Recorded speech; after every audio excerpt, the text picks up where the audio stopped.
ഉള്ളി പാലടയാണ്. പാലട പായസം നമ്മൾ കേട്ടിട്ടില്ലേ? അപ്പൊ നമുക്ക് ഉള്ളി കൊണ്ട് എങ്ങനെ ഒരു പായസം തയ്യാറാക്കാമെന്ന് നമുക്ക് നോക്കാം. അതിന് മുൻപ് ഞാനൊരു കാര്യം പറയാണ്. നമ്മുടെ വീഡിയോ ചാനൽ ഇതുവരെ സബ്സ്ക്രൈബ് ചെയ്തിട്ടുണ്ടെങ്കിൽ ചാനൽ സബ്സ്ക്രൈബ് ചെയ്യുക. തൊട്ടടുത്തുള്ള ബെല്ലൈക്കൺ കൂടി ഒന്ന് ക്ലിക്ക് ചെയ്യുക. എന്നാലാണ് ഞാനെടുത്ത വീഡിയോയുടെ നോട്ടിഫിക്കേഷൻ നിങ്ങൾക്ക് കിട്ടുകയുള്ളൂ. അപ്പോൾ നമുക്ക് ഒട്ടും സമയം കളയാതെ തന്നെ വീഡിയോ ഇട്ടിട്ട് പോവാം. അപ്പോൾ നമ്മളിന്ന് ചെയ്യാൻ പോകുന്നത് പറഞ്ഞല്ലോ, ഉള്ളിപ്പായസം. ഉള്ളിപ്പായസം നടക്കുമ്പോൾ എല്ലാവരും ഒന്ന് കിട്ടും. നല്ല പാലടേനെ കടത്തി വിട്ടുന്ന അതേ ടേസ്റ്റോട് കൂടിയിട്ട് നമുക്ക് ഉള്ളിപ്പായസം തയ്യാറാക്കാം. ഞാനിത് മുൻപ് തയ്യാറാക്കി നോക്കിയതാണ്. അടിപൊളി നല്ലൊരു റിസൾട്ടായിരുന്നു എനിക്ക് എല്ലാവരിൽ നിന്ന് കിട്ടിയത്. അപ്പോൾ അത് നിങ്ങളായിട്ട് ഷെയർ ചെയ്യാമെന്ന് കേട്ടിട്ടാണ് ഇന്ന് നമ്മൾ ഈ വീഡിയോ എടുക്കുന്നത്.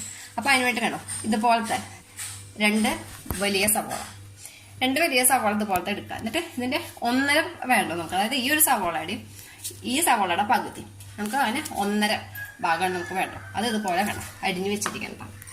പിന്നെ നമുക്ക് വേണ്ടത് പഞ്ചസാര. പിന്നെ അവിടെയൊക്കെ 1 കപ്പ് പഞ്ചസാര എടുത്തിട്ടുണ്ട്. പിന്നെ നമുക്ക് ഏലക്കായ വേണം. പിന്നെ നെയ്യ് വേണം. പിന്നെ നമുക്ക് പാല് വേണം. ഇത് 2 പാക്കറ്റ് പാൽ എടുത്തിട്ടുണ്ട്. അതായത് ഏകദേശം 1 ലിറ്റർ പാല്. ഉണ്ടാക്കുമ്പോൾ നമ്മുടെ പാലിന് പിങ്ക് കളർ വരാൻ വേണ്ടിയിട്ട് നമ്മൾ കുക്കറിലാണ് പാല് വേവിക്കുന്നത്. അപ്പോൾ 1 മണിക്കൂറോളം നമ്മൾ കുക്കറിൽ പാൽ നന്നായിട്ട് വേവിക്കുക. അപ്പം നമ്മൾ വേവിക്കുമ്പോൾ ഒരു പ്രത്യേക കാര്യം ശ്രദ്ധിക്കേണ്ടത്, ഒരിക്കലും ഹൈ ഫ്ലെയിമിൽ വെച്ചിട്ട് നമ്മൾ പാൽ വേവിക്കാൻ പാടില്ല. കാരണം എന്താ വെച്ച് കഴിഞ്ഞാൽ വിസിൽ വന്നു കഴിഞ്ഞാൽ പാൽ തിളച്ച് പോകും.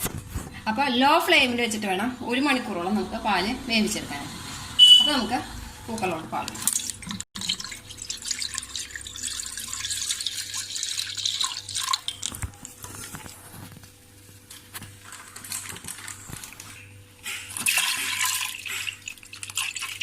ഇത് ഞാൻ പറഞ്ഞ പോലെ തന്നെ ഉള്ളിപ്പായസം ആണെന്നൊന്നും ആരും പറയില്ല. ഉള്ളിയുടെ ചൊവ്വ അടിക്കുക അങ്ങനെ ഒന്നുമില്ല. ധൈര്യമായിട്ട് നിങ്ങൾക്ക് ഈ പായസം ട്രൈ ചെയ്ത് നോക്കാം.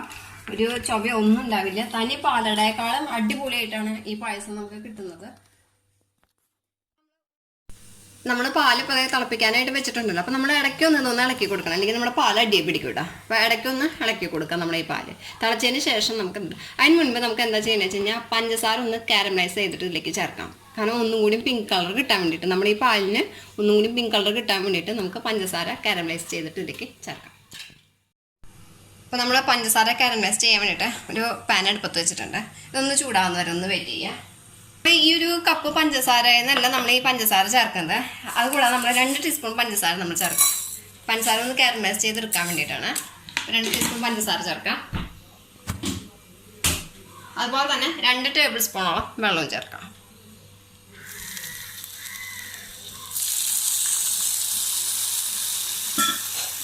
എന്നിട്ട് ഇതൊന്ന് കാരമലൈസ് ചെയ്തെടുക്കാം.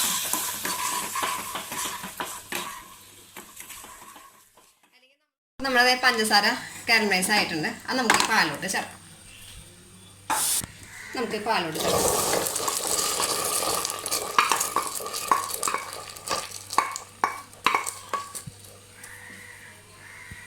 നന്നായിട്ടൊന്ന് ഇളക്കി കൊടുക്കുക. ഇപ്പം തന്നെ കണ്ടില്ലേ, നമ്മൾ ഇളക്കുമ്പോൾ തന്നെ അറിയാലോ നമ്മുടെ പാലിനൊരു കളർ മാറ്റം വന്നിട്ടുണ്ട്. ഇളക്കി കൊടുക്കാം. നമുക്കിതിലേക്ക് നമ്മൾ പഞ്ചസാര എടുത്ത് വെച്ചിട്ടില്ലേ, ആ പഞ്ചസാരയും കൂടി ചേർക്കാം. മധുരമൊക്കെ ഞാൻ 1 കപ്പ് എടുത്തിട്ടുള്ളൂ. നിങ്ങൾ മധുരം നോക്കിയിട്ട് ഇട്ടോളാം കേട്ടോ. ഇനി നമുക്ക് ഇനി എന്താ ഒരു കാര്യം കൊണ്ട് നമുക്ക് ചെയ്യേണ്ടത്, നന്നായിട്ട് ഇനി ഇളക്കി നന്നായിട്ടൊന്ന് തിളച്ചൊന്ന് വേണമെങ്കിൽ നമുക്കിത് മൂടിയിട്ട് അടയ്ക്കാം. അതിന് മുൻപ് നമുക്ക് നമ്മുടെ ഈ ഉള്ളി ഒന്ന് വേവിച്ചെടുക്കണം. അപ്പോൾ നമുക്ക് തന്നെ ഉള്ളി വേവിച്ചെടുക്കണം പണിയിലേക്ക് പോകും. അപ്പോൾ നമ്മൾ ഉള്ളി വേവിച്ചെടുക്കാൻ വേണ്ടിയിട്ട് ഒരു പാത്രം എടുത്തിട്ടുണ്ട്. അപ്പോൾ അതിലേക്ക് നമുക്ക് ആദ്യം വെള്ളം ഒഴിച്ചു കൊടുക്കാം. അപ്പം നമുക്കിതിലേക്ക് വെള്ളം ഒഴിച്ചു. ഏകദേശം ഒരു 2-2.5 ഗ്ലാസോളം വെള്ളം എടുത്തിട്ടുണ്ട് കേട്ടോ. ഈ വെള്ളം നന്നായിട്ടൊന്ന് നമുക്ക് തിളപ്പിക്കാം. വെള്ളം നന്നായി തിളയ്ക്കുന്നവരെ ഒന്ന് വെയിറ്റ് ചെയ്യുക. അപ്പം നമ്മുടെ പാല് തിളച്ച് തുടങ്ങിയിട്ടുണ്ട്. അപ്പം നമുക്കിനി അത് ഒന്ന് വേവിച്ചെടുക്കാം. അപ്പം കുക്കറിൻ്റെ ഈ വെയിറ്റ് ഒന്നും നമുക്ക് എടുത്ത് കളയേണ്ട കാര്യമില്ല. നമ്മളിത് ലോ ഫ്ലെയിമിൽ ഇട്ടിട്ട് തന്നെയാണ് ഇത് വേവിച്ചെടുക്കുന്നത്. അപ്പോൾ നമുക്ക് ആദ്യം തന്നെ ലോ ഫ്ലെയിമിലേക്ക് ആക്കാം. ലോ ഫ്ലെയിമിൽ കിടന്നിട്ട് വേണം ഇത് 1 മണിക്കൂറോളം വേവിക്കണം കേട്ടോ. നമ്മൾ ചെയ്യണം. ഇനി 1 മണിക്കൂറോളം കിടന്ന് ലോ ഫ്ലെയിമിൽ കിടന്നത് വേണം. അതുപോലെ നമ്മൾ ഞാൻ പറഞ്ഞല്ലോ, ഈ ഉള്ളി ഒന്ന് വേവിച്ചിട്ടുണ്ട്. അപ്പോൾ ഉള്ളി വേവിക്കുമ്പോൾ പ്രത്യേക കാര്യം ശ്രദ്ധിക്കേണ്ടത്, ഉള്ളി നന്നായിട്ട് നമുക്ക് വേവിക്കേണ്ട ആ കാര്യം വരുന്നില്ല. ജസ്റ്റ് ഒരു 3 മിനിറ്റോളം ഒന്ന് ഉള്ളി തിളപ്പിച്ചാൽ മതി. അതിന് ശേഷം നമുക്ക് ഈ വെള്ളം ഊറ്റി കളയണം. വെള്ളം കളഞ്ഞതിന് ശേഷം ഈ ഉള്ളി നമുക്ക് മാറ്റി വയ്ക്കുക. എന്നിട്ട് നമ്മുടെ ഈ പാല് 1 മണിക്കൂറിന് ശേഷം ഈ പാല് നന്നായിട്ട് പിങ്ക് കളർ ആവുമല്ലോ. അപ്പോൾ നമുക്കിത് വേറൊരു പാത്രത്തിലേക്ക് ആക്കിയിട്ട് നമുക്ക് ഇതിനെ കുറുക്കിയെടുക്കണം. അപ്പം ഈ ഉള്ളിയും കൂടി ആഡ് ചെയ്തിട്ട് വേണം നമുക്ക് നമ്മുടെ ഈ പായസം തയ്യാറാക്കാനായിട്ട്. അപ്പോൾ ഇതേ നമ്മുടെ വെള്ളം തിളച്ചു തുടങ്ങി. അപ്പോൾ ഞാൻ ഇതിലേക്ക് ഉള്ളി ചേർക്കണം.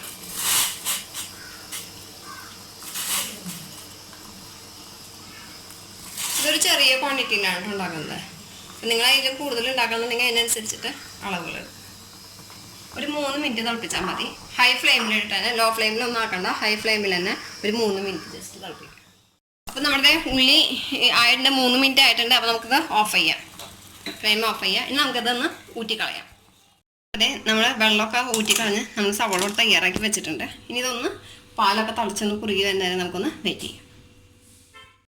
അപ്പോൾ നമ്മൾ പാല് കുക്കറിൽ വെച്ചിട്ട് 1 മണിക്കൂറായി. നമുക്ക് ഫ്ലെയിം ഓഫ് ചെയ്യാം. ഇനി എന്നിട്ട് വിസിൽ തന്നെ പോകണം. അതിന് ശേഷം നമുക്കത് ഓപ്പൺ ചെയ്ത് നോക്കാം. ഇപ്പോൾ പാല് നമ്മൾ വെച്ചിട്ട് 1 മണിക്കൂർ കഴിഞ്ഞപ്പോൾ നമ്മൾ ഓഫ് ചെയ്തു. അതിന് ശേഷം ഞാൻ പറഞ്ഞിട്ടുണ്ടായിരുന്നു വിസിൽ പോകണവരെ വെയിറ്റ് ചെയ്യാൻ. അപ്പോൾ നമ്മുടെ കുക്കറിൻ്റെ വിസിൽ പോയിട്ടുണ്ട്. അപ്പോൾ നമുക്കൊന്ന് ഓപ്പൺ ചെയ്ത് നോക്കാം.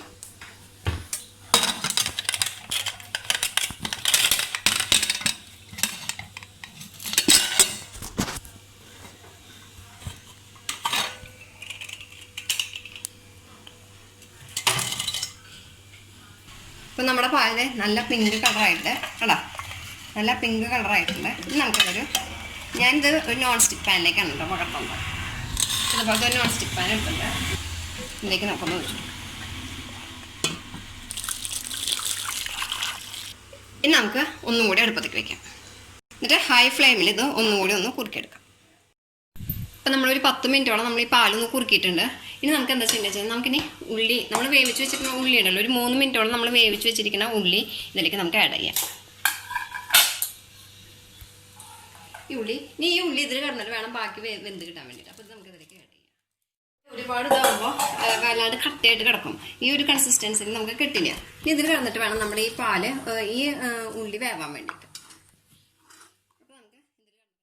നമ്മുടെ പായസം ഇവിടെ ഇതായിട്ട് നമുക്ക് ഇനി ഇതിലേക്ക് 1 ടീസ്പൂണോളം നെയ്യ് ആഡ് ചെയ്യാം.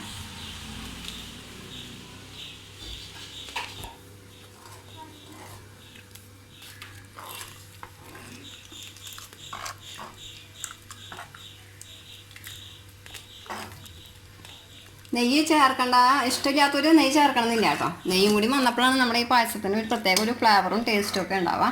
നെയ്യ് വേണ്ടെന്നുള്ളവർക്ക് അത് അവോയ്ഡ് ചെയ്യാം, ഓപ്ഷണലാണ്. അപ്പോൾ നമ്മുടെ പായസം തയ്യാറായിട്ടുണ്ട്. നമുക്കത് അടുപ്പത്തൊന്ന് വാങ്ങാം. അപ്പോൾ നമ്മുടെ ഒനിയൻ പാലട പായസം ഇവിടെ തയ്യാറായിട്ടുണ്ട്. അപ്പോൾ എല്ലാവരും ട്രൈ ചെയ്ത് നോക്കാം.